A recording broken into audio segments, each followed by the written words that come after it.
په جومات کې د ورک شوي څیز یا د جنازې اعلان کول څنګه دي؟ بالکل ناروا دي، ناجایز دي.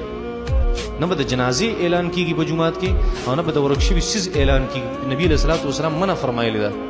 او دویمه خبره دا چې جنازې اعلان په جومات کې خو څه کې بار چې د سپیکرې ګرځي دا هم ناروا دي. نبی علیه الصلاة والسلام مبارک منع کړي چې د جنازې تشهیر به نه کې، جنازه به نه ایډورټایز کې چې خلکو ته وایي چې جنازې له راځئ.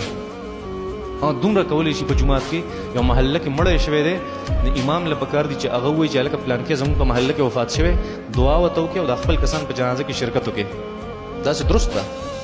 نو د ورک شوي نبي علیه الصلاة والسلام وفرمیل کم سړي چې په جومات کې دا اعلان وکړو چې زما نه یو څیز ورک شوی، وایي خیري ورته وکړه چې الله جل شانو دې اړو په لاس درنه کړي.